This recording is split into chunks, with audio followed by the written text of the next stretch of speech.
Hi, Virgo. Well, I just need to look for a second. That's pretty interesting. I know you guys are pretty sexy. You're pretty sexual.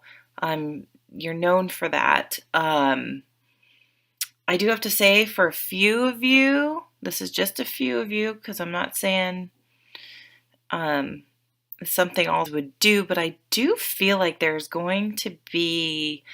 Well, we have the what I call the honeymoon card. This is just the passion card. You meet someone and it's just like you instantly feel attracted to them. So I do feel like for some of you, there's going to sort of be lust at first sight, and potentially um,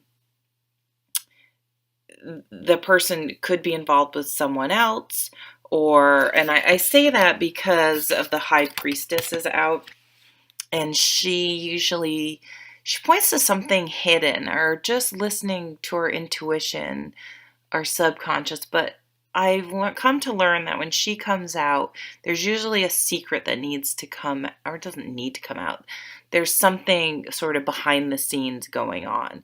You probably have an inkling, or you know about it, or you find out about it. And that's here with the tower too. So it's kind of like, you know, you you have this.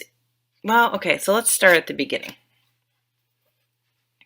So we have the Five of Swords here, and this to me is a card of compromise. And so it's kind of not, and so often when people compromise, I think there's a saying, I always group sayings, but it's something like, when you're making, the gist of it is that, if you're trying to sell a car, for example, neither the buyer or the seller should walk away feeling like they just like nailed the deal and got everything they want, because most likely that means it wasn't a fair deal. Each party should walk away feeling okay about it, but not feeling like they got everything they wanted. Um, so this card can be a situation where one person is walking away, thinking they scored and got everything, but it's really is a card to make you think about compromise and how you sort of work with people, um, and often, we find when we really look at the end goal, we are on the same side. There isn't necessarily a line in the sand, or if there is, we're all on the same side, going towards a common end goal.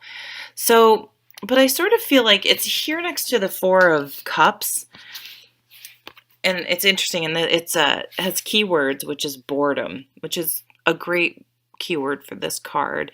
It's boredom. It's sort of depression. It's just blah. It's like you've lost your spark.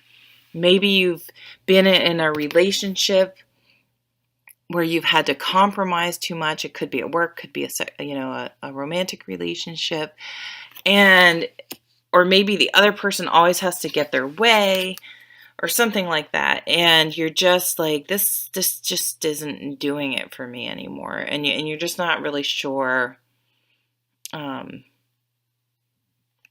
sure what to do. Boredom's interesting because boredom is a little different than like feeling depressed, which is the way I usually read this card. Boredom's more like you don't know how to entertain yourself or something, or you're not, that's kind of how I look at it. Like with my child, it's like, I'm bored. It's like, well, figure out something to do.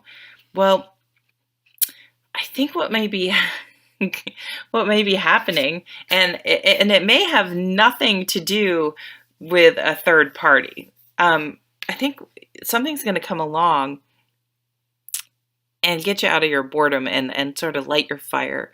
And it's this is a knight. The prince is a knight in this deck. So the Knight of Wands, he comes in and he's passionate and sexual and exciting and gets you really fired up.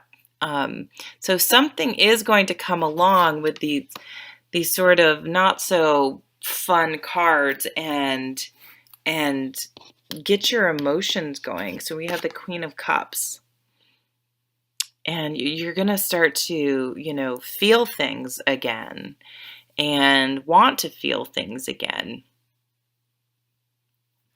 But it's interesting because right smack in the middle of the reading is this Knight of Swords, of arrows in this deck, Knight of Swords.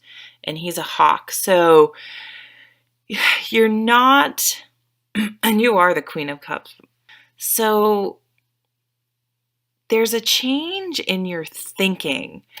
And you'd had the Five of Swords, so you were thinking sort of, your thinking was sort of, you weren't feeling so great about things over here, and it was affecting your emotions in a negative way. And then this new energy comes in. You start to feel a little bit more like yourself, and you change your thinking, and you're like, why not? Why not go with it? Why not go with that passion? Why not make a choice? So it's very much, the Lovers is often about choice and marrying the head and the heart. And I mean, you have the heart, the emotions, and the head very much represented in these two cards.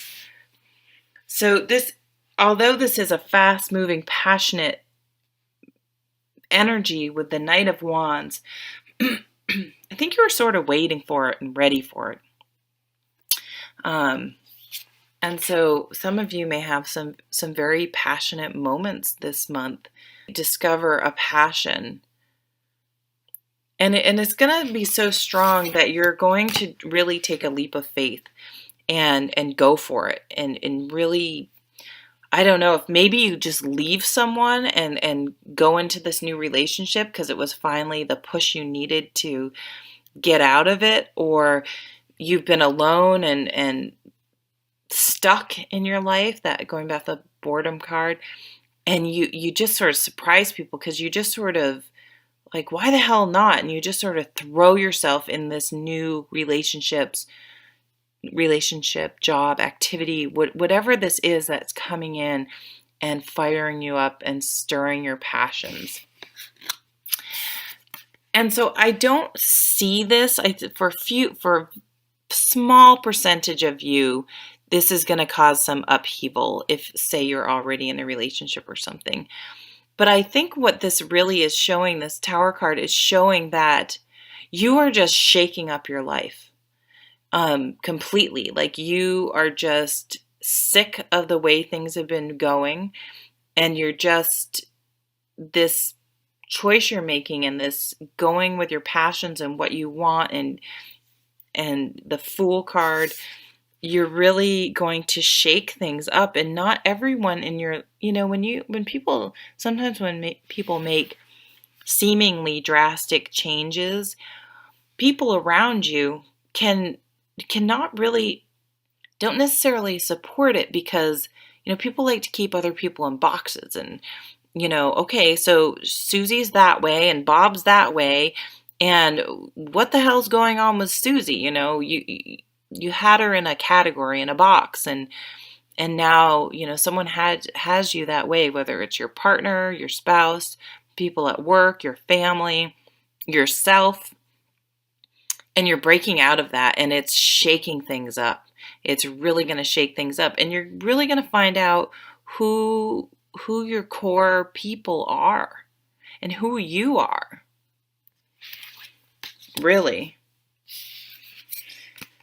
And I think, you're really going to need to trust your intuition. I think you're going to really, this is often your subconscious, your intuition, like all those maybe little things that were sort of just touching on the edge of your thoughts or your feelings that you kind of just ignored and said, oh no, and just didn't really pay attention to. Now you're really going to listen to them and really step into them and realize that they are the true you.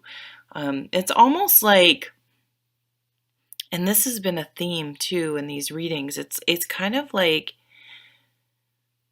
this is sort of like a big life change for people. I don't know if something like big's going to happen in the world that's really going to make people think, what the hell am I doing? Life is short, and I need um, to live it the way I want to live it. But all those subconscious underlying things are really going to come to the surface, I think, throughout this month, and you're going to embrace them and change your life. Over here we have at the bottom of the deck, and this is going to seem passionate and sort of crazy to other people, but you have the King of Swords. This is something that on some level you've been planning or wanting for a long time. Again, Ace of Swords. It's like clarity of thought, like something becomes so crystal clear to you. And you just can't ignore it anymore. And you just become so focused on moving forward in the way you want. What's that? Breath of life. Yeah, look at that. I love that. The breath of life. Like you just start living again. And I mean, the Page of Wands, another, new beginnings and passion and things that you're motivated about. It's like living. You're going to start living again. You're going to find a spark for life again. And no more of this, no more boredom, no more feeling like you're compromising how you're living your life. You're gonna shake it up. You're gonna shake your own life up, and there will be some outside influences, I think, that are a catalyst. But it's something that's been brewing within you forever, potentially, that you're finally going to release and embrace and move forward with. I hope you have a wonderful month, and I'll see you at the next reading. Take care. Bye.